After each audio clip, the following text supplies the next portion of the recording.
I'm Vivian. I'm 72 years old, widowed, retired. Once a librarian, now just a quiet woman who folds her clothes neatly and makes tea with trembling hands. If you met me in the elevator, you'd probably think I was just another old lady clinging to silence and lavender perfume. But last Thursday, at 6:47 p.m., something inside me snapped. I had just finished reheating a bowl of oatmeal for dinner, nothing fancy, just something warm, and was about to rinse my teacup when my phone lit up. It was my son, Travis. A video call. Unexpected, but not unusual. He'd left for Palm Springs that morning with Melissa, his wife. "Just a short break," he said. "We'll call once we settle in." I answered. But what came through the screen wasn't meant for me. He didn't realize the call had connected. He didn't know I could hear everything. Melissa's voice was the first to slice through. "So the plan's set, right? We get back Monday, get her signed into that nursing home by Friday. Then Travis, my only son, the boy I nursed through pneumonia and defended when his high school expelled him, he laughed. Yeah, I mean, she's barely using the penthouse. What's she gonna do with 2,000 square feet and a view? We get her out, sell the place for, what, $980? That's our ticket. Early retirement, baby." I froze. My spoon hung midair. The oatmeal bubbled. My hand began to shake, but I didn't move. I heard Melissa again, colder this time. "Send her to a nursing home. The $980,000 penthouse will be ours." And then the call ended, abruptly, like a knife withdrawn too fast. They never knew I heard it. 3 days later, they returned. Their voices echoed down the hallway, light-hearted, rehearsed. I sat on the couch in silence. The same silence that had wrapped me like a fog since that call. The door rattled, then again, the sound of keys fumbling, locks refusing, footsteps shuffling, confusion, panic. Then, silence. Moments later, Melissa screamed, not in pain, in rage. She'd found the envelope taped to the door. Inside, a letter, just one line. In my handwriting, "This home no longer belongs to betrayal." They collapsed outside the door, tears, curses, disbelief. But I was already gone. And the penthouse? Sold. In full. To someone who never called me burden. Sometimes it's not the loudest cry that breaks you. It's the one you never expected. If you're still with me, stay. Let me tell you the rest. Not just how I lost my son, but how I found myself again. And if you've ever been treated like you were disposable, this story is for you. You are not alone. Comment where you're watching from and share this with someone who needs to hear it. Let's begin. The penthouse felt colder that night, not in temperature, but in spirit, like something sacred had been touched with dirty hands. I lit the old lavender candle Daniel used to tease me about. "One day, you'll burn this place. Down with those scented memories," he'd say with a grin, setting down his tea mug on the mahogany side table. The flame flickered gently, casting soft shadows on the white marble walls of the living room. Its light reached the edge of the photo shelf, the black and white portrait of our wedding, framed in brass. There we were, me in lace and nerves, him buttoned up and beaming like he'd just won the world. I stood in front of that photo longer than I usually do. It had been 7 years since he left. A stroke. Quick, cruel. He had just made tea. That same mug still sat in the cabinet. I hadn't used it since. Behind me, the living room couch still held the indent of his reading posture. One cushion sunken more than the others. His book still stacked beside the armrest. Hemingway, Steinbeck, the poetry of Czesław Miłosz. I hadn't had the heart to move them. Maybe I thought, if I didn't touch anything, time would wait. I shuffled into the kitchen. The oatmeal I'd reheated earlier sat untouched on the counter, cold now. The spoon I dropped was still on the floor, next to the mat with embroidered lemons Travis made in 2nd grade. My knees ached as I bent down to pick it up. The silence in this penthouse was never heavy before. Daniel used to say, Silence isn't the absence of sound, Viv. It's the presence of peace, but now. Now silence was a mirror, and it echoed. Every corner of this home held him, and now it held their betrayal too. I walked to the tall glass window, the one facing the city skyline. The 33rd floor gave us a view of Manhattan that used to take our breath away. Now it just made me feel high up, far away, and very alone. I pressed my palm to the glass. The world outside moved on. Lights blinking, horns honking, lives being lived. And here I was, a woman who once held bedtime stories, science fair projects, anniversary dinners, and emergency room visits, now standing in silence, unwanted by her only son. They wanted to put me in a nursing home. After everything. Daniel and I had saved every dime to buy this place. We'd skipped vacations, driven the same car for 20 years, and shared sweaters in the winter just to afford the down payment. It was our dream. Not because it was fancy, but because it was ours. I remembered the day we signed the deed. Travis was 10. We let him carry the folder into the notary office. He was so proud. Daniel squeezed my hand and whispered, "We did it, Viv. You and me, we built this. And now, Travis." He laughed on the phone, saying it would be their ticket, as if he had built any of it. I walked back to the candle. The wax had almost run out. The scent of lavender filled the room like a memory too strong to ignore. I whispered to the empty chair across from me, "You were right, Daniel. I should have listened better." Then I turned off the lights and let the dark speak. When Travis was 5, he fell off his bike trying to chase the ice cream truck. I heard the crash before the scream, and when I rushed outside, he was already curled on the pavement, knees scraped, palms bleeding, lower lip trembling. He didn't cry right away. He held it in. Always did. Until I knelt beside him. Then he threw his arms around my neck and sobbed into my shoulder over and over. "It hurts, Mommy. It hurts." I carried him inside like he was still a baby, knees knocking against my apron, and sat with him for hours as I cleaned every wound with warm water and patience. I remember thinking then, love is when pain has a place to land. And for years, I believed I was that place, his place. When he had strep throat in 7th grade, he wouldn't let Daniel near him, only me. He'd whisper at night, "Don't go to work tomorrow. Just stay." And I would. I'd lie on the edge of his bed with my hand on his forehead until the fever broke. I would have sold my soul to keep him safe. Maybe, in a way, I did. The day he married Melissa, it rained. Not just a drizzle, a full gray downpour kind of day. We held umbrellas as we walked into the glass chapel by the lake. I had bought a soft blue dress with the last bit of Daniel's life insurance. Something respectful, not flashy. I didn't want to take attention, and I didn't. They placed me at the far end of the banquet table, the seat closest to the kitchen doors. The flower arrangement blocked my view of the dance floor, but I told myself it didn't matter. Travis looked happy. Nervous, yes. He always wrung his hands when he was anxious. But happy. When Melissa walked down the aisle, he smiled in a way I hadn't seen since Daniel passed, and that was enough for me.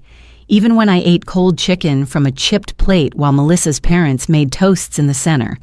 Even when Travis never came to my table once, I smiled. Because that's what mothers do when their children finally look at peace. 3 years later, I received a call from him at midnight. His voice cracked the way it used to when he was sick. "Mom, I messed up. Please don't tell Melissa he had lost $28,000 gambling online. It started as a way to cope," he said. "A distraction from work stress. Then it grew, quickly. He begged me for help, not just with the money, but with the shame. I didn't hesitate. I wired the full amount 2 days later, dipped into the CD Daniel, and I opened for emergencies. I told myself this qualified. I never mentioned it to anyone. I told him it was over. It was forgiven, and I trusted him to learn. I thought love meant never bringing up the pain again. I thought I was teaching him grace, but now I wonder if I was teaching him how to take and take and take, and how to expect that I'd always be there to catch him, no matter how hard he crashed. Sometimes I look at myself in the mirror and whisper, did I love him the wrong way? Because the boy who once clung to my blouse with scraped knees had become a man who now plotted my eviction. Melissa always smiled, the kind of smile that never showed teeth, never reached her eyes, a polite, curated expression, just enough to pass as warmth, just enough to disarm. At first, I mistook it for shyness. She was always soft-spoken when she visited, always brought a small bouquet from Trader Joe's or a box of herbal tea for me. "For your joints, Vivian," she'd say, placing the bag gently on the counter like she cared. I tried to welcome her. I truly did. I complimented her hair, asked about her work, even offered her the vintage brooch Daniel once gifted me, thinking it might help bridge the awkward silence between us. She accepted it with that same soft smile. "Thank you," she said, then never wore it again. But I told myself, give her time. She's different, that's all. Then Travis lost his job. The startup he'd been at folded during the pandemic, and one morning he called me sounding hollow, uncertain. I rushed over with soup and groceries, hoping to lift his spirits. He was quiet, grateful. But Melissa stood by the sink, arms crossed, her voice low and clipped. "We need a plan. We can't afford your mother's emotional rescue missions right now." She said it like I wasn't even in the room, like I was some old habit Travis needed to break. That night, I noticed something. When Travis reached for the wine bottle, she gave him a look, a quick, sharp flick of the eyes, and he put it down without a word.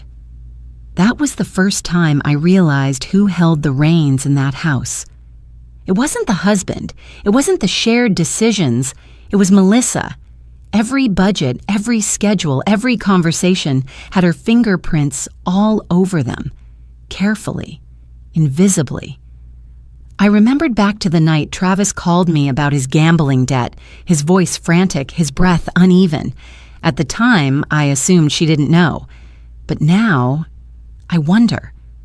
A few weeks after I sent him the money, Melissa invited me to brunch, just us two. It was unusual. She never asked to meet alone before. We sat at a quiet cafe near the waterfront. She ordered an oat milk latte and a kale salad. I chose tea. Halfway through the meal, she reached into her bag and pulled out an envelope. "I've been thinking," she said, smiling that same small smile. "It might be time we looked into retirement plans for you. Something more. Manageable." I stared at her. "I have a home," I replied. "I'm quite capable." She nodded, tilting her head like a therapist might. Of course. But just imagine, a space where you don't have to cook or clean, everything taken care of, more peaceful." That was the moment I knew. She wasn't offering peace. She was offering exile. A few days later, I overheard her on the phone when I came by to drop off some baked goods. She thought I was still in the elevator. No, she doesn't suspect anything. And yes, he handled the money thing. She bailed him out, of course. Just like we knew she would, I stood frozen in the hallway, fingers tightening around the paper bag of muffins. They had planned it. Used his debt as leverage. Used my love as a resource. I don't know how long I stood there. When she opened the door, she greeted me with a bright smile. "Vivian, you didn't have to bake. How thoughtful." Her tone didn't falter once. That was when I saw her clearly for the first time. Not the polite daughter-in-law, not the gentle voice, but the strategist, the woman who knew how to wait, how to push, how to win. I handed her the bag, said nothing, and smiled back. Two could play polite, but only one of us still had a key to the penthouse. I hadn't opened the bottom drawer of Daniel's old desk in over 5 years. It was one of those heavy, groaning compartments, the kind that stuck halfway and needed a little hip shove to come loose. The scent of cedar and thyme wafted up as I pulled it open. Inside, folders sat like tombstones, neat but yellowing, each labeled in his careful block letters. I braced myself and started digging.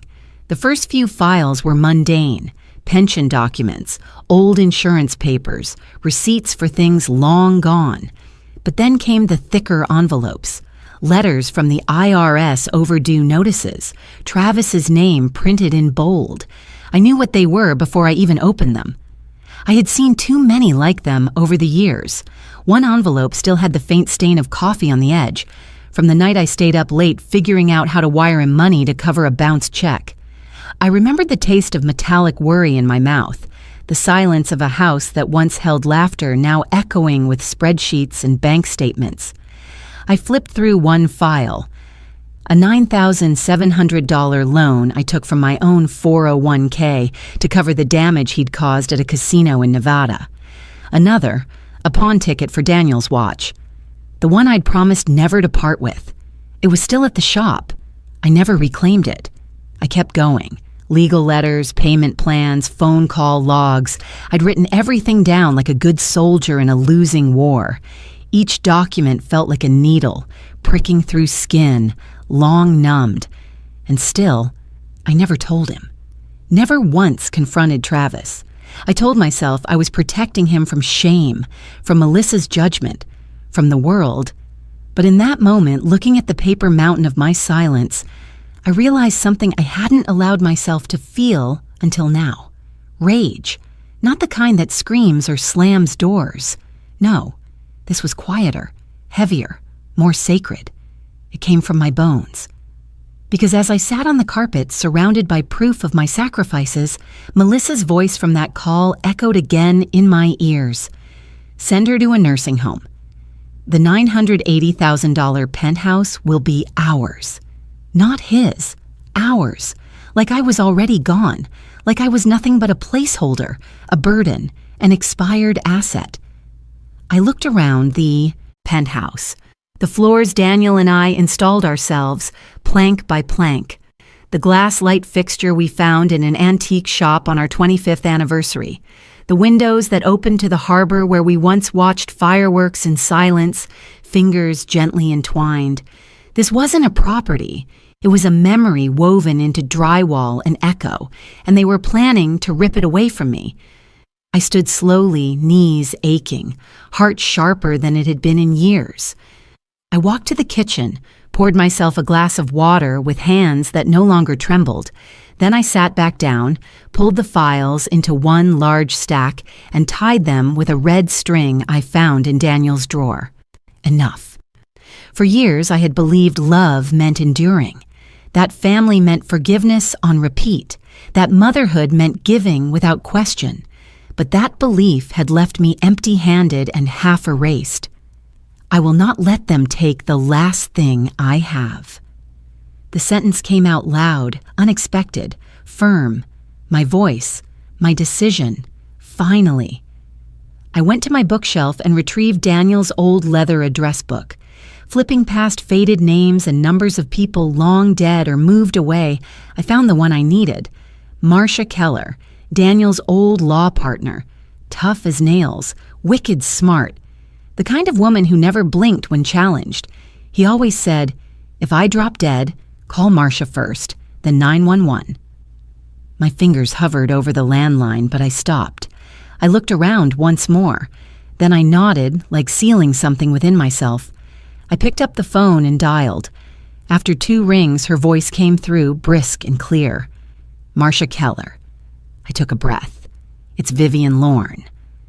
I think it's time we talk about a will I hadn't seen Marcia in over a decade. Not since Daniel's funeral, when she sat in the 3rd row, clutching a white handkerchief and holding her husband's hand in silent grief. She was Daniel's oldest friend, his college roommate turned lawyer turned confidant. And for a time, she was mine too, though our lives had grown apart like branches stretching in different directions.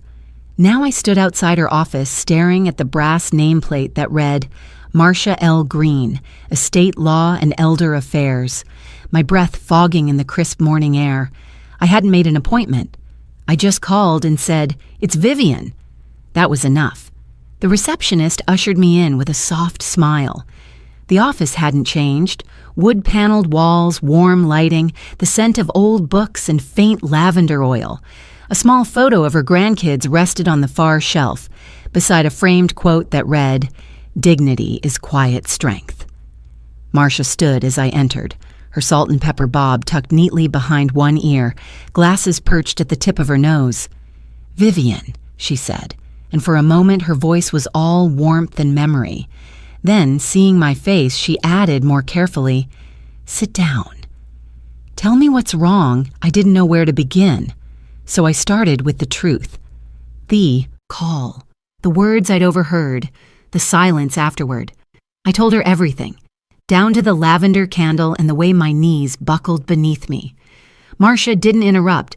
She listened with her full body, leaning forward, hands clasped, eyes steady. When I finished, the room fell quiet, like we were holding something fragile between us. "I need to know if they can take the apartment," I said finally. My voice sounded older than I remembered. She opened a drawer, pulled out a manila folder. "Vivian, you and Daniel bought that penthouse jointly, yes?" "Yes. And after his passing, it was transferred fully to your name." I nodded. "I have the documents." She tapped her pen thoughtfully. "Then you have full legal authority over it.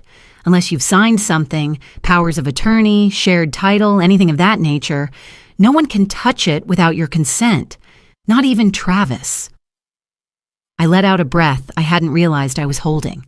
Relief didn't feel like joy. It felt like a rope I could finally let go. "I want to sell it," I said, quietly. "No listing, no signs, no open house this Saturday. Just move it. As fast as you can." She blinked. "That's a major decision, Vivian." "I know. But I've made it. Any particular reason you want to keep it discreet?" I hesitated. "They're away for the weekend. I don't know what kind of timeline they're working with. I just know I need to be ahead of it." She didn't argue. Instead, she stood, crossed the room, and opened a locked cabinet. Inside were files stacked like the bones of long-buried plans. "There's a developer I know. They've been trying to buy into your building for years. Cash buyers. No financing headaches, but you'd have to take slightly below market." I laughed. Soft, bitter. "Let them have it for $980. It was never about the money. She studied me." $980 for a penthouse with that view? That's practically a gift. Not to them. She paused, then scribbled a note. "I'll call the buyer. We'll draw up a short-term sale contract. 7-day close. You'll need to vacate by then. I can pack in 3. And where will you go?" "I have options," I said, though in truth, I only had one. But that was a conversation for another time. She nodded slowly, her pen stilling on the page. Then she looked at me, truly looked.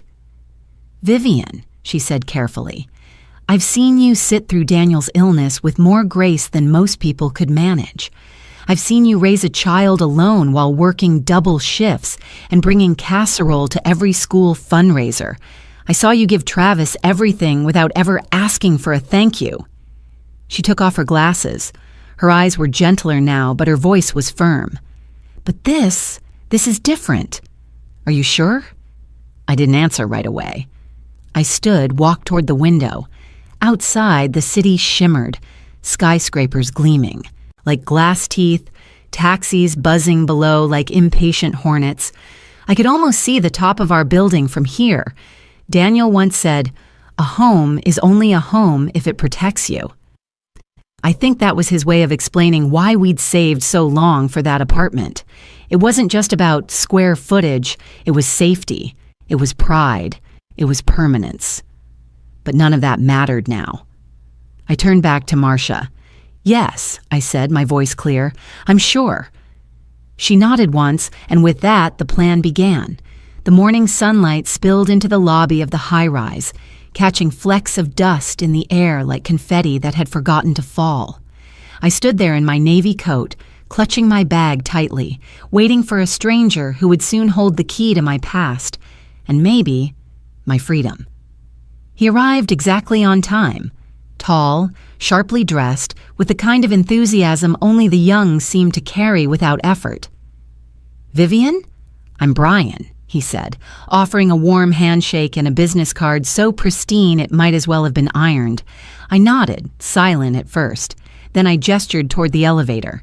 "Penthouse," I said. "Top floor." As we ascended, he glanced at his tablet. I looked through the photos online, but I have to say, it's rare to see a unit like this go up for sale, especially in this building. "You've lived here long?" 34 years, I replied. "Daniel and I moved in when Travis was 10. He smiled politely, but I saw it, the flicker of curiosity. Maybe he'd expected someone looking to downsize or move into assisted living, not a widow who just decided to shake the ground beneath her family's feet. When I opened the door, the faint scent of lavender greeted us first. Always lavender.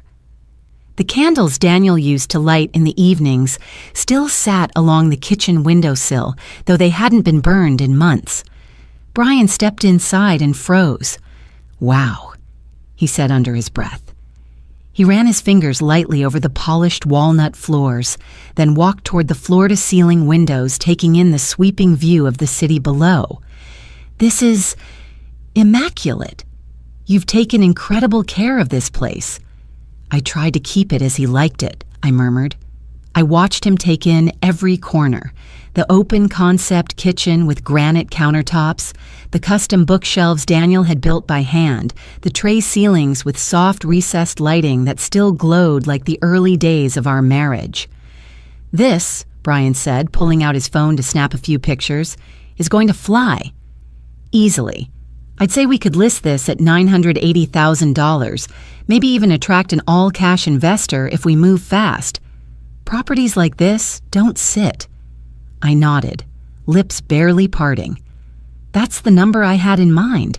His brows lifted slightly, perhaps surprised I already knew, but I didn't elaborate. Instead, I moved to the breakfast nook by the bay window, the one where Daniel used to read the paper each morning while I stirred oatmeal on the stove. That memory sat with me like a shadow. Brian followed, still scanning the apartment. "Can I ask, why now?" His question lingered in the air like fog on a lake. I didn't answer right away. I traced the rim of a porcelain dish that once held lemon candies. My voice, when it came, was calm but firm. Some things, when they break, they don't make a sound, but you still feel it. And you know, it's time he didn't press. Just gave a respectful nod and continued his walkthrough. "I'd like to sell quietly," I added. "No open houses, no signs, just direct listings to investors or serious buyers." Brian looked up from photographing the fireplace. "That's doable." "Discreet listings, private showings only. I'll filter inquiries. And I'd like the closing handled swiftly," I said. "Cash, if possible. I'm not interested in dragging this out." He tapped notes into his phone. "Got it. I work with a couple of cash investors who specialize in properties like this. We'll price it right, and they'll bite." The weight in my chest loosened a little. Not enough to call it relief, but close. Brian paused near the hallway where the family photos used to hang. I had taken them down the night before. "Do you want to discuss staging?" he asked. "No," I said simply. "This place has seen enough pretending." He chuckled, unsure if I was joking, and then tucked his tablet back into his leather folio. "Understood." "I'll get paperwork to you by tomorrow morning." I walked him to the door. Just before he stepped out, he turned and said, "This apartment has soul. It's rare. Whoever ends up with it, they'll be lucky." I didn't reply. I waited until the door shut, then leaned against it, exhaling slowly.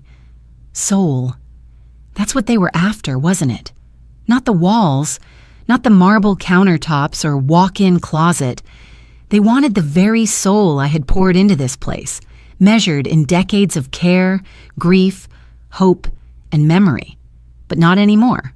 This time, I wasn't giving it away. I signed the final document at 3:14 p.m. on a Wednesday. The tip of my pen trembled slightly, not from doubt, but from the weight of finality. It was done. Marcia slid the papers into a thick folder and tapped it twice, like a silent gavel. "Congratulations," she said. "The funds will clear in 72 hours. Evan's firm moves fast." "Where will the money go?" I asked, even though I knew the answer. "To the 2 trusts we set up last week," she replied. "One for your living expenses, the other, untouched, unnamed for now." Just as you requested, I nodded. It didn't feel like triumph. It felt like the quiet breath after a long-held note, a stillness that arrived not from winning, but from finally stepping off a battlefield. Outside her office, the wind tugged at my coat as I waited for the rideshare to take me home, or rather, take me back to the penthouse one last time. I had 72 hours before the keys would change hands. Back inside the apartment, the sunlight streamed through the high windows like it always had. But now it cast long shadows on the floor, revealing corners I had ignored for too long. Dust where Daniel's shoes once stood.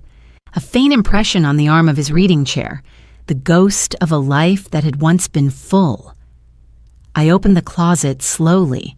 It was strange, choosing what to take when leaving behind almost everything. I began with the obvious, our wedding photo, the one where Daniel was laughing with his eyes nearly closed, and I was clutching the hem of my dress so it wouldn't get caught in the wind. Then came the lavender vase, small and round with tiny hairline cracks along its base. It had sat on our dining table for years, holding nothing but memory. Lastly, I reached into the old wooden drawer by the bedside. Inside was a letter. I hadn't meant to read it again, but my fingers unfolded the creased edges instinctively. Daniel's handwriting, always a bit slanted, greeted me like an old friend. "If you're reading this, then I'm probably already gone, Vi. And if you're anything like the woman I married, you're standing tall. Even if it feels like you're falling apart inside, this place, it was always yours. I just built it. What you filled it with, that was the real gift. Don't let it be your prison." The words hit harder now than they did the first time. I folded it back, placed it in a silk envelope, and slid it into my purse. Then, methodically, I began packing. Not the way people pack for a trip, with urgency and checklist. This was slower, more deliberate. Each object, a question. Does it carry meaning or merely habit? I left the china. I left the expensive rug Travis used to spill juice on as a child. I left the set of wine glasses Melissa gifted us, still sealed in their box. I took my tea kettle. Not because it was valuable, but because it had boiled water for every quiet morning I survived after Daniel passed. Room by room, the apartment emptied not just of furniture, but of noise, of the echo of footsteps, of birthday dinners, of late-night arguments followed by slow reconciliations. By evening, it felt like a shell, clean, bare, but no longer sacred. I sat on the balcony, watching the city begin to glow beneath a purple dusk. From this height, the world seemed gentler, smaller, like all its cruelty couldn't quite reach me. Somewhere below, a car alarm went off. Someone laughed. Life continued, and I had stopped waiting for permission to live mine. I slept that night on the floor, wrapped in a quilt I'd stitched in the first year of marriage. The apartment echoed with silence, but this time it didn't feel empty. It felt earned. The next morning, I brewed tea in my kettle, poured it into a chipped mug, and sat once more in the breakfast nook where Daniel used to read the paper. I didn't cry. There were no tears left. Only kind of soft resolve. When the phone buzzed, I answered on the first ring. "It's done," Marcia said. "Funds cleared." "Keys handoff tomorrow at 10 a.m., I whispered, "Thank you," and ended the call. Then I wrote the note I'd been drafting in my head for weeks, folded it neatly, and placed it inside a white envelope addressed simply to Travis and Melissa. It would be the last thing I left behind in this place, and when they returned, expecting to use the old keys, they'd find nothing left but a locked door and a truth they could no longer avoid. I woke up with a list in my hand and a plan in my head. By 8 a.m., I was already on the phone with a local storage company, one that had climate-controlled units, 24/7 surveillance, and a no-contact, no-questions policy for advance bookings. I paid for the first month up front and requested the code to Unit 308, tucked in the back corner of Building B. Then I called a moving service, not a flashy one, just a two-man crew with a clean truck and tight schedules. I told them there were boxes to move, no stairs, and no need for heavy furniture assembly. I didn't use Travis's name or Melissa's, just mine. I said it was time to declutter. Their belongings had been boxed neatly months ago after Melissa insisted they renovate the closet space for better flow. At the time, I thought I was being helpful. Now I saw how easy that made it all. Shoes labeled, winter coats in garment bags, a juicer neither of them ever used but couldn't throw away, Travis's golf set, Melissa's curated collection of sustainable handbags. The movers came at noon. I pointed. They carried. No questions. I watched from the kitchen, sipping lukewarm tea as their boxes, 37 in total, vanished one by one. Each cardboard square felt lighter than I expected, like the burden had shifted from my chest to theirs without them even knowing. When the last one was loaded, I handed the movers a tip in cash, along with a printed copy of the storage unit receipt. I told them to leave the key in the manager's lockbox. I wanted no duplicates, no ties. Then I sat at the dining table and pulled out a notepad. The letter took only 15 minutes to write, but I reread it for nearly an hour. Dear Travis and Melissa, your belongings have been moved to a secure facility, Unit 308 at Highland Ridge Storage. 1 month has been prepaid. After that, the contract is in your name. The details and access code are enclosed. Nothing has been discarded, nothing damaged. Everything labeled as you left it. I thought this was the cleanest way. Mom. There was no accusation, no venom, just facts, cold and tidy. I slid the letter into a manila envelope and laid it beside the white one I'd written the night before. 2 envelopes, 2 truths. One for them to read on the doorstep, the other to pick up at the storage office. The apartment looked almost bare now, just my small overnight bag by the front, door, and the lavender vase on the counter. I wrapped it in Daniel's old scarf and placed it gently into my tote. Before leaving, I opened the second drawer in the hallway cabinet. Inside was a power bank charger, or so it looked.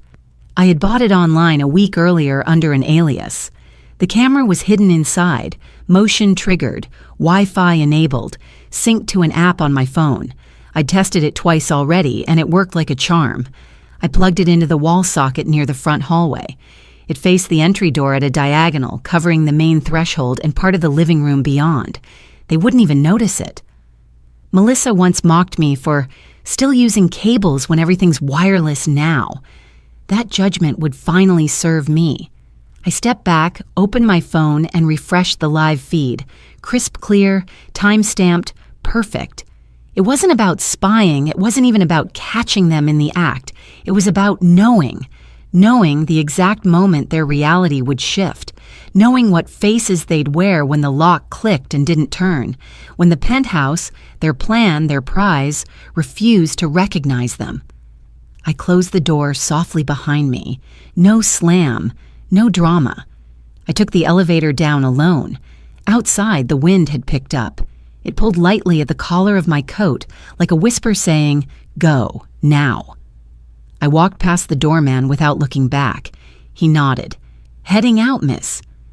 "Vivian?" I smiled. "Just tying up a few loose ends." The world didn't stop. No music swelled. No lights flickered. But inside me, something shifted. Not with vengeance. Not even with satisfaction. Just a quiet kind of freedom. And that, I had learned, was the rarest kind. The new apartment wasn't anything like the penthouse. And that was the point. It sat quietly on the second floor of a low-rise building, nestled in a community designed for older adults, though they never used the word elderly. Here people said things like independent living and active neighbors and quiet enjoyment. I didn't need the marble countertops or the skyline view. I needed a place where no one expected anything of me, a place where I wasn't a burden or a fallback plan or a name on someone else's inheritance list. The walls were soft beige. The living room had one large window facing a communal garden. There was a small kitchen, a reading nook, and just enough space for the essentials. I unpacked slowly. I only brought what mattered: Daniel's photo, the lavender vase, 2 mugs, a worn quilt I'd made when Travis was a baby. Everything else I left behind. That first afternoon, I took a walk around the grounds. There was a gravel path lined with camellias and low benches painted in soft green. A woman sat by the edge of the walking path, reading beneath a wide straw hat. She looked up and gave me a gentle smile before returning to her book. No questions, no judgment, just presence. There was a small library near the center, courtyard with wide glass doors and a sign that read, "Quiet Minds Welcome." Inside, I saw rows of large print novels, puzzles, and a tea station that smelled faintly of chamomile. It reminded me of the school libraries I used to volunteer at. Calm, unassuming, sacred. Back at my unit, I met the building manager, Rosa. She was in her 50s, kind eyes, wore orthopedic shoes, and a pink sweatshirt that read, "Kindness Wins." She knocked lightly and peeked in. "Miss?" "Vivian, that's me," I said, stepping aside.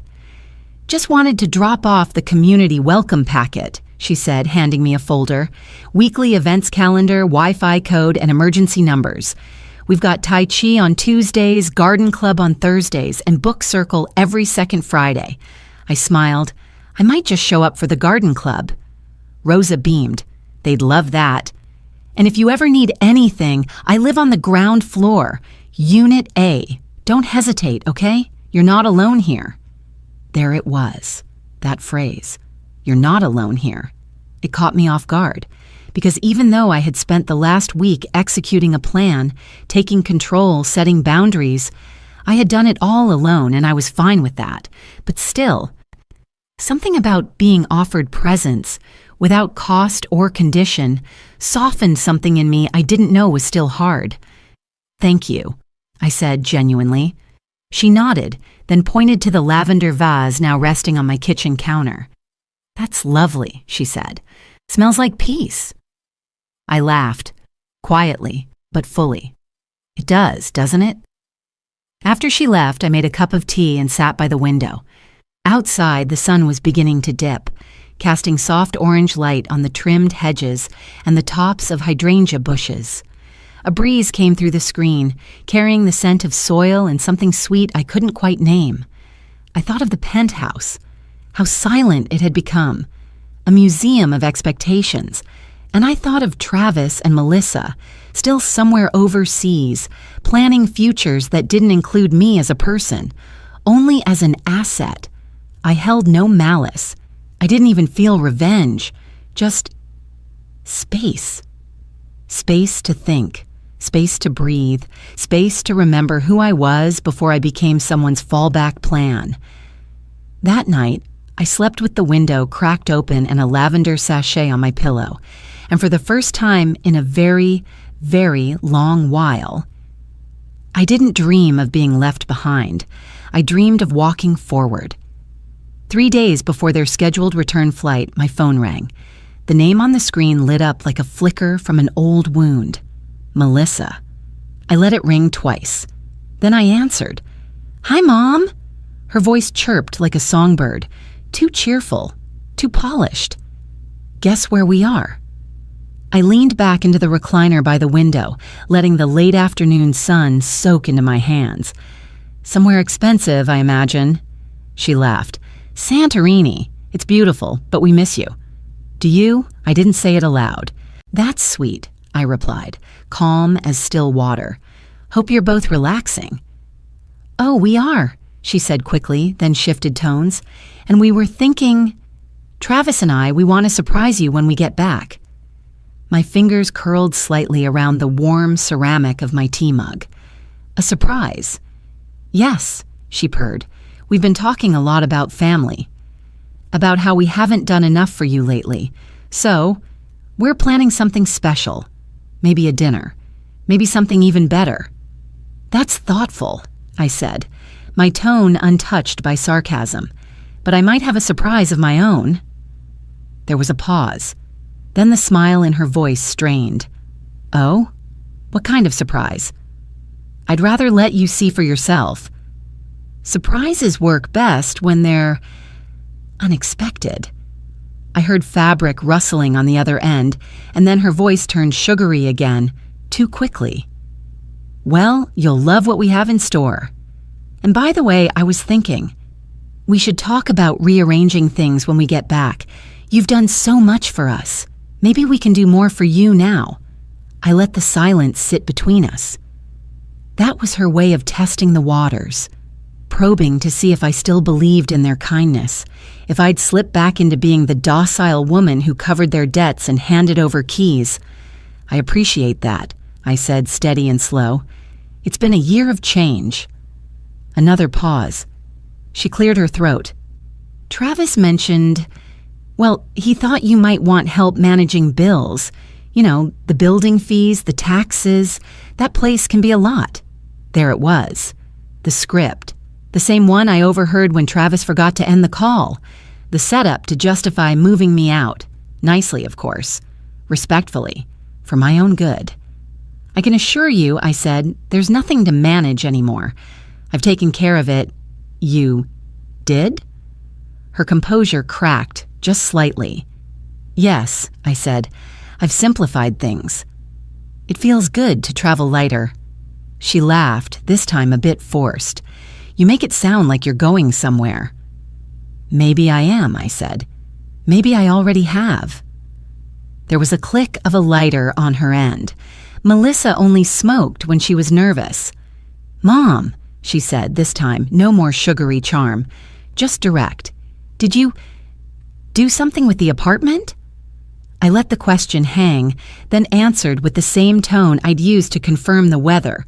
It's no longer in my name. What? Her voice spiked, and I imagined her standing in a hotel room, jaw clenched, wine glass untouched. I took care of it, I repeated. You sold it? Without talking to Travis? Without talking to us? You didn't talk to me, I said. When you planned to put me in a nursing home, that was a joke. No, it wasn't. I could hear her breathing now, short, clipped. You've made a huge mistake, she hissed. Do you even know what you're doing? That apartment was worth $980,000. I finished for her. Yes, I know. That's exactly what I received. The line went dead quiet. Then more slowly, you had no right. I had every right, I said. It was mine. Her voice dropped to a low simmer. You think this makes you clever? You think you've won something here? I stood and walked to the window, letting the breeze from the garden lift the curtain slightly. No, I said. I don't think in terms of winning or losing anymore. I think in terms of peace, you'll regret this. Maybe. But if I do, at least it will be mine to regret. She didn't speak after that, just the sound of air, then a disconnected tone. I set the phone down and exhaled slowly. Outside, a few kids from a nearby school were walking past, their backpacks bouncing, their laughter sharp and bright in the quiet street. I watched them go until they turned the corner, and then I said to no one in particular, let them believe I'm still the same old mother they once knew. It'll make the ending that much harder to predict. I hadn't stepped foot inside the penthouse since the sale closed. The new owners weren't moving in for another week, and the keys, my copy, still fit the lock. As I turned the handle, a quiet click echoed, and the door gave way. I stepped in, slowly, like crossing the threshold of a chapel that once held prayers and now only held silence. The air still smelled faintly of lavender. That surprised me. I thought it would have faded. Everything looked the same, yet completely changed. No furniture, no framed memories, no books on the shelf or teacups by the window. The walls held the outline of where our wedding photo once hung, its ghost shape still slightly darker than the rest of the paint. I walked across the hardwood floor, every footstep sounding louder than it used to. Maybe because there was no laughter anymore, no television hum, no Daniel humming as he watered the balcony plants. Only me. Just me. I placed my bag gently on the counter, then pulled out the small white envelope. I had written the letter by hand the night before, folded it with care, sealed it without tears. On the front, in blue ink, it said, Travis and Melissa. I walked to the entryway and pressed it gently against the glass pane of the door. A small square of double-sided tape held it perfectly centered at eye level. I stepped back to inspect it. Clean, clear, unmistakable. Then I reached into my coat pocket and pulled out the charger. It looked just like any other USB wall adapter, but inside was a small, motion-activated camera, one Marcia had recommended just in case. I had tested it twice already, worked like a charm, synced to my phone. I plugged it into the outlet behind the side table near the entrance. Angled just right, it captured the door, the hallway, and the moment they'd realize everything had changed. I checked the feed on my phone. A small green dot lit up in the corner, recording. Then I walked toward the balcony, the one Daniel always said made him feel like he was floating above the noise of the world. The city stretched endlessly beneath me. Cars like ants, lights like scattered stars, even in the late afternoon sun. I reached into my bag and pulled out the final item, a small wooden frame. The photo inside was sun-warmed and slightly faded. Daniel in his navy sweater, arms around me on our 30th anniversary. His eyes were crinkled at the corners from smiling. Mine looked younger, braver, even. I placed the frame gently on the floor just inside the balcony door where the sunlight touched it. Then I whispered, "It's done, my love." I stood there for a moment longer, letting the quiet soak into my bones. Everything I had needed to say was now said. Not out loud, but in action, in distance, in absence, in the refusal to be erased. As I turned to leave, I took one last glance around, the space that had once held my family, my grief, my memories, and now my boundary. On the way out, I paused in the hallway and closed the door softly behind me. No slam, no final bang. Just a quiet end, like a page turned deliberately. I pressed the elevator button and waited. In my coat pocket, my phone buzzed. The camera had caught the image of me walking out, a perfect loop, the last step of the old life captured silently. I didn't look back. The alert came in just after 3:12 p.m. Motion detected. Front hallway. I picked up my phone from the table beside my tea and tapped the app. The live feed flickered once and then came into focus. There they were. Melissa, wearing a wide-brimmed sun hat and dragging two overstuffed suitcases behind her, marched toward the door with purpose. Travis followed, slower, looking exhausted, shoulders slumped, duffel bag hanging loosely from one hand. I watched without emotion. Melissa reached into her tote, pulled out her key, and inserted it into the lock. It didn't turn. She twisted harder. Nothing. She bent over, peering into the keyhole like it had somehow changed its mind in her absence. Tried again, then again, faster now. Travis set down his bag, arms crossed, silent. "Did you change the lock before we left?" she asked, already irritated. "No," Travis muttered. "Why would I?" "Then why isn't it working?" She tried again, the metal scraping audibly against the mechanism. I leaned closer to the screen. Her frustration grew, eyebrows pinched. She rang the doorbell, waited, nothing. Then came the pounding. 3 hard knocks, still nothing. Melissa turned toward Travis, her voice sharper now. "Call your mother." "I did," he said flatly. It went to voicemail. "Try again." He took out his phone, tapped, paused, disconnected. Melissa stepped back, hands on hips, scanning the front door. Then she noticed it, the white envelope taped to the center pane. She ripped it off like swatting a fly. I couldn't hear her read it, but I didn't need to.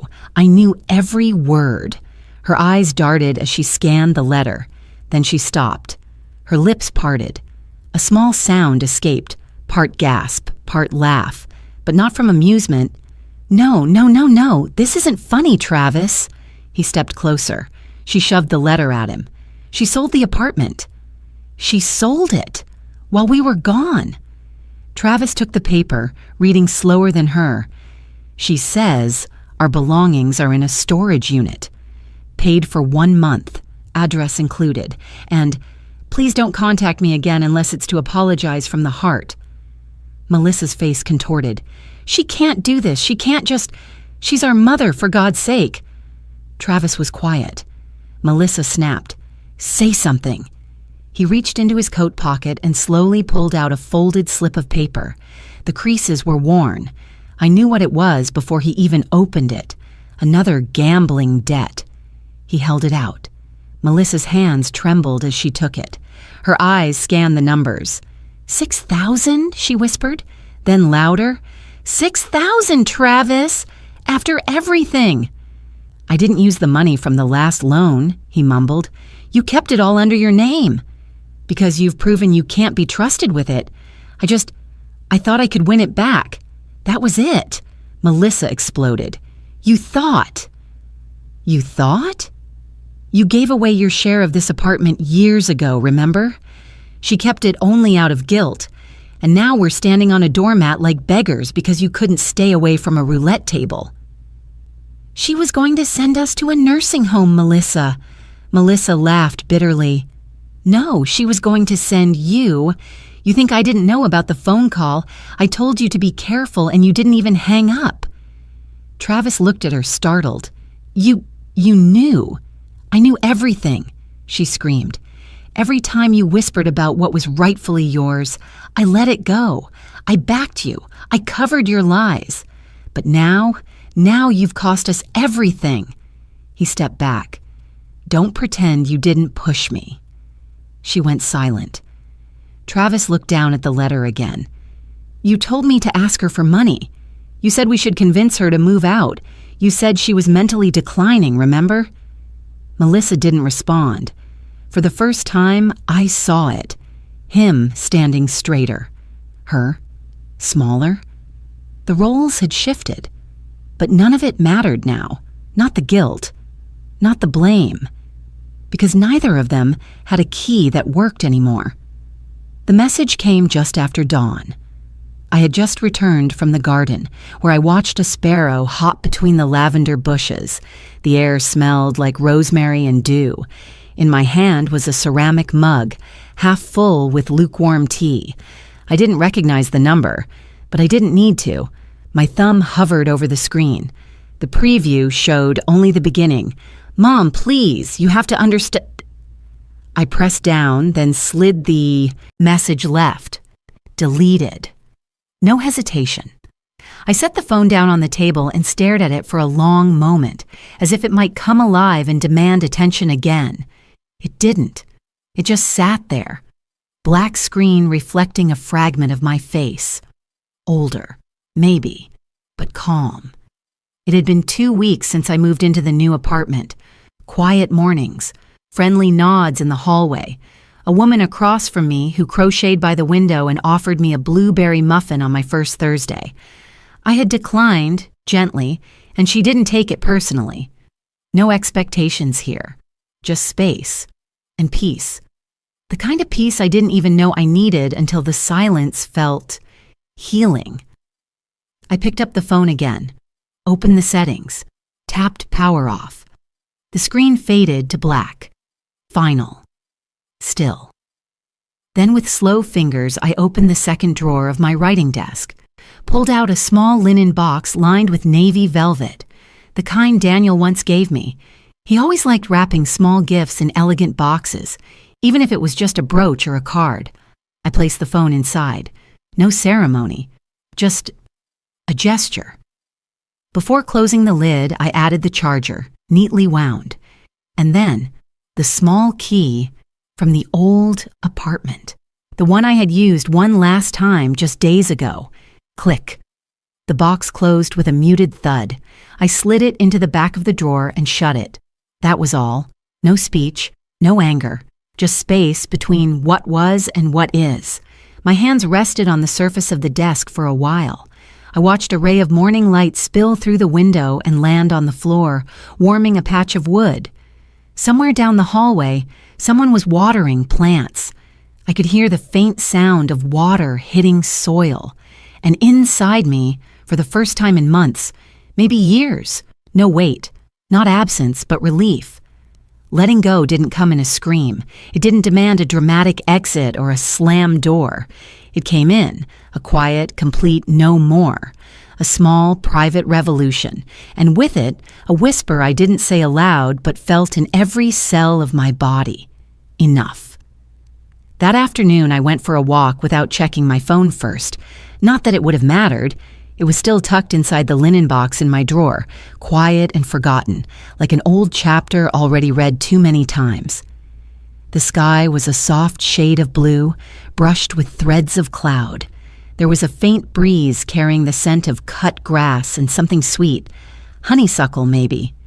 The park near my building wasn't grand, no fountains or monuments, just wide paths, clean benches and trees that offered shade without asking anything in return. And it was enough. I passed a couple sitting on a checkered blanket, feeding pieces of peach to each other. Nearby, a boy chased Bubbles, his laughter trailing behind him like ribbon. A small dog trotted past me, pausing only long enough to sniff my shoe before bounding after its owner. I didn't feel invisible. No one looked at me with pity or suspicion. I was just part of the scene, a woman on a walk. Nothing more, nothing less. I stopped by the small tea kiosk near the southern gate. The woman behind the counter, Jeanette, I'd learned, recognized me. "Chamomile again?" she asked with a warm smile. I nodded. "And a dash of honey, if you have it." She handed me the paper cup, and I took a seat on the bench nearby, the wooden slats still warm from the sun. A few minutes later, Edith, the neighbor who lived 2 doors down from me, approached with her own tea. She was wearing her usual wide-brimmed sun hat and floral scarf. Without asking, she joined me. We didn't talk much at first, just sat sipping, watching the world move. Then she said, "You look rested today." I smiled. It feels strange. Not to be needed. Edith tilted her head. Strange good or strange bad? I thought for a moment.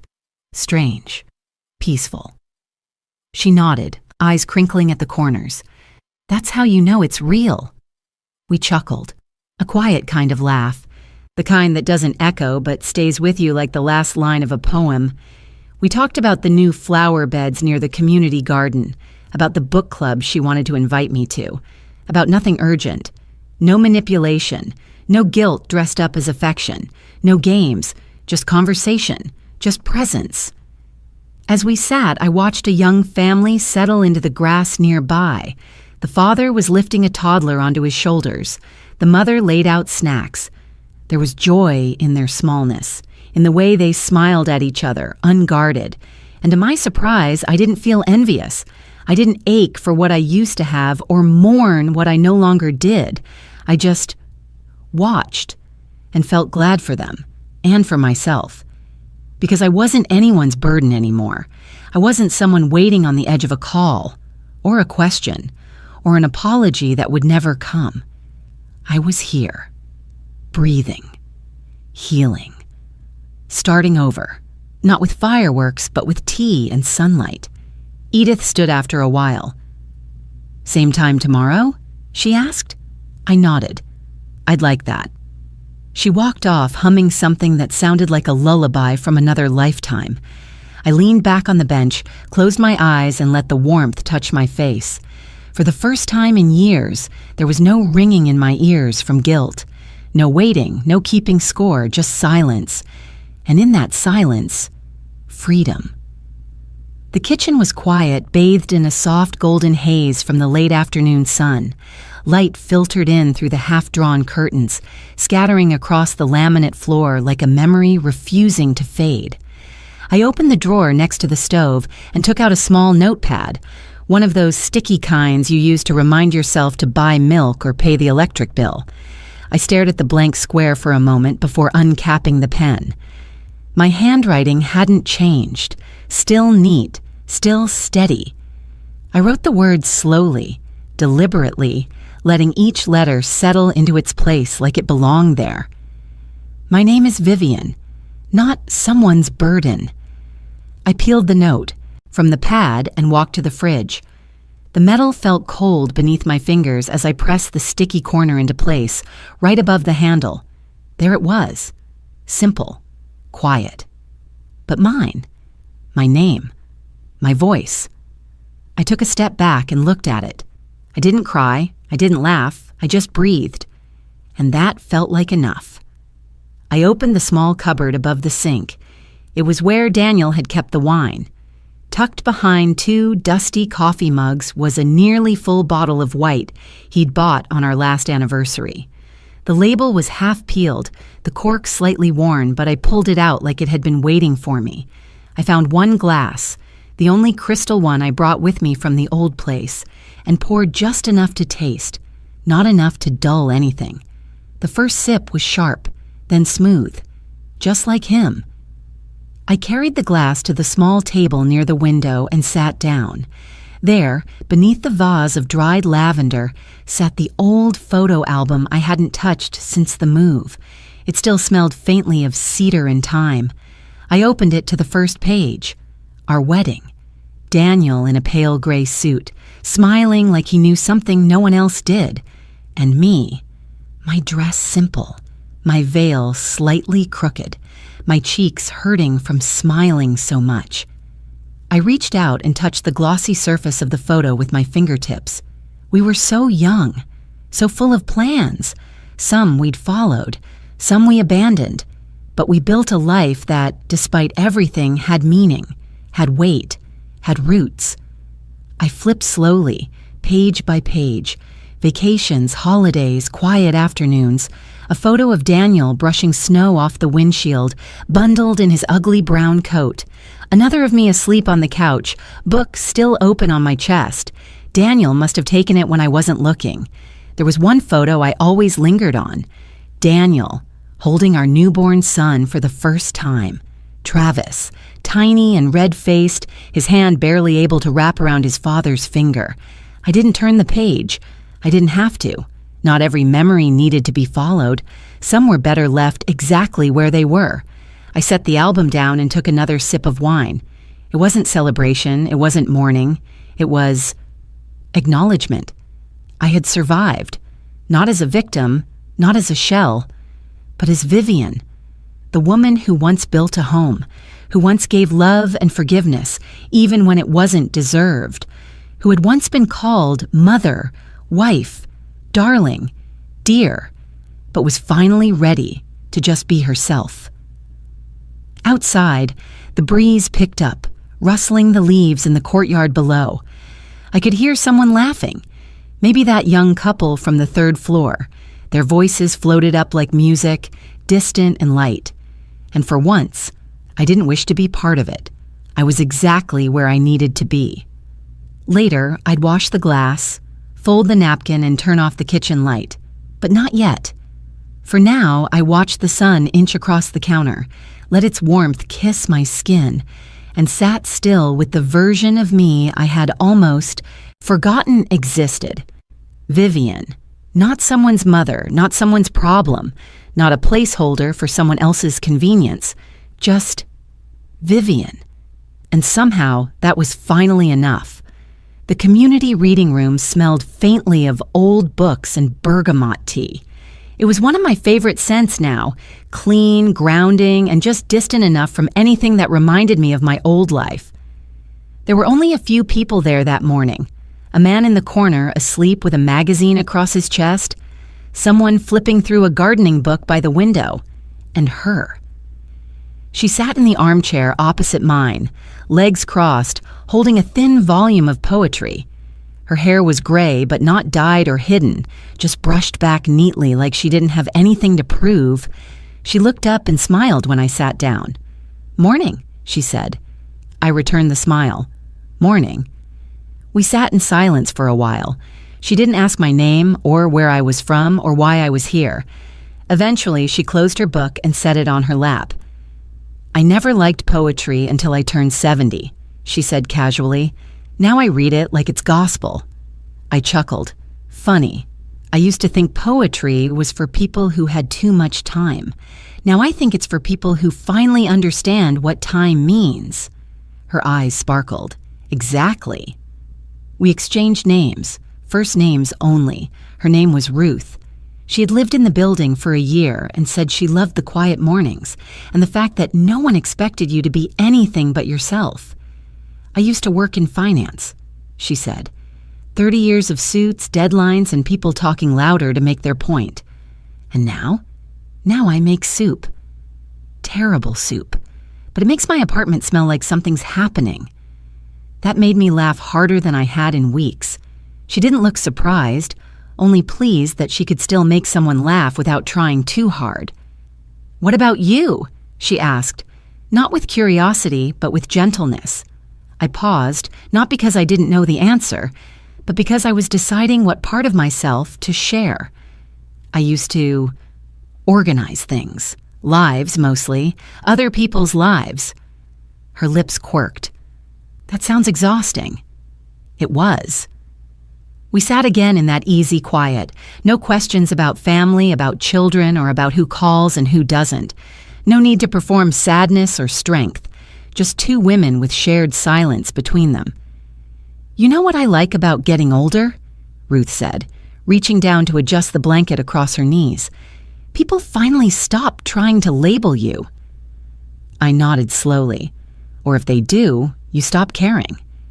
She looked at me and smiled again, softer this time. "I like you," she said. "You have that look." "What look?" "The one people get after surviving something they don't talk about."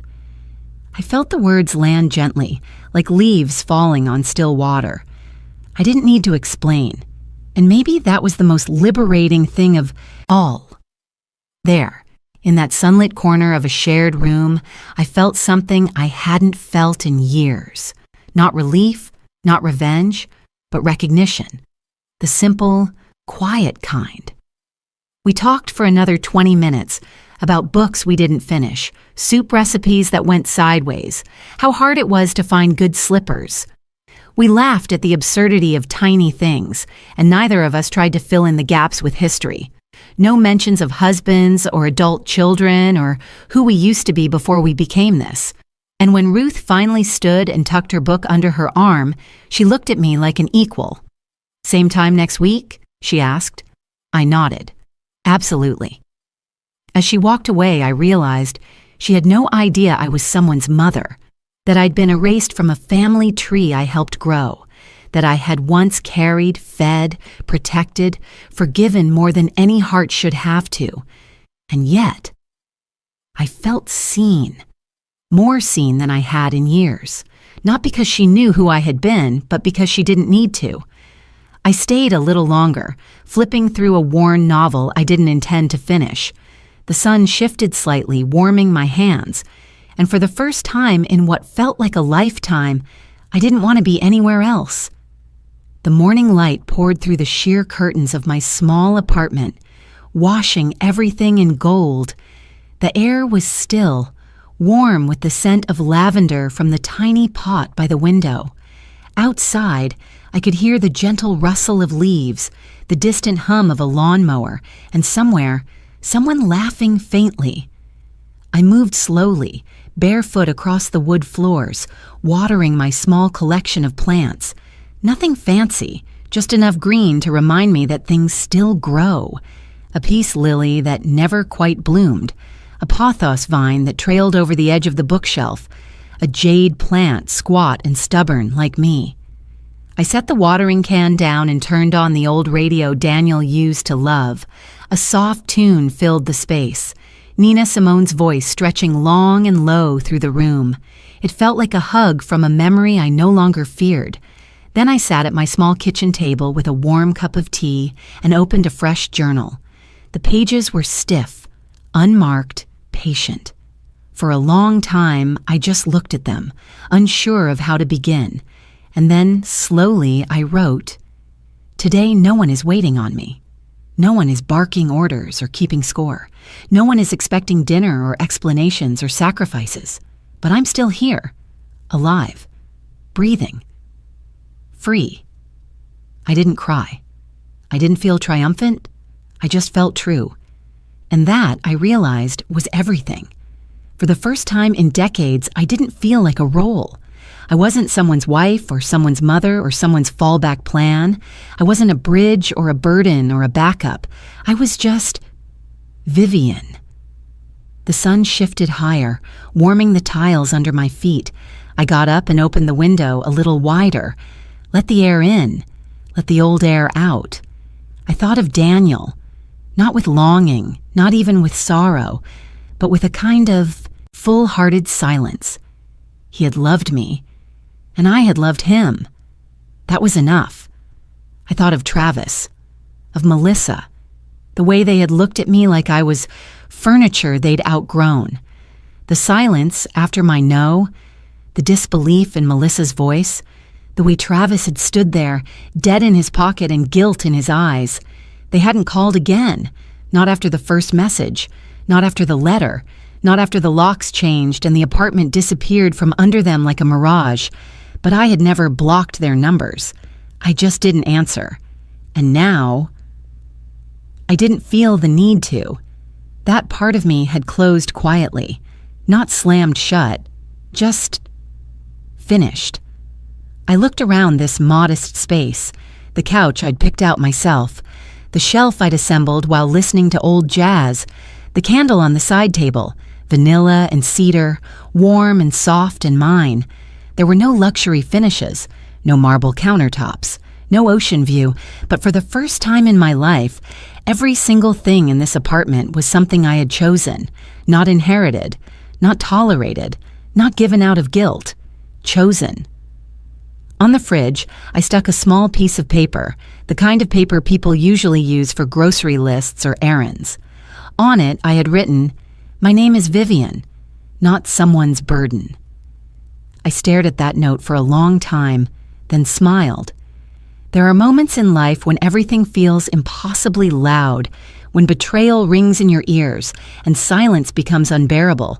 But sometimes what saves you is the quiet. Not dramatic revenge, not an apology that never comes, just the stillness and the chance to choose something different. Before I closed the journal, I wrote one more line. I am Vivian, and for the first time in many, many years, I am myself. And that was enough. That morning, with the sun slanting across my floor and the soft hum of music in the background, I realized something important. This story didn't end in fire or fury. It ended in a whisper. But oh, what a powerful whisper it was. Before we say goodbye, we'd love to know, where are you watching from? Is it a quiet morning with a warm cup of coffee, or a late night where stories like this keep you company? Let us know in the comments. We read everyone with gratitude. And if this story touched your heart, please consider subscribing to the channel, not just to hear more stories like this, but to be part of a community that still believes in kindness, healing, and second chances. Thank you for spending your time with us today, wherever you are. We hope you carry this story with you, and remember, sometimes the miracle doesn't knock on your door. It waits quietly until you're ready to open your heart. Take care, and we'll see you in the next story.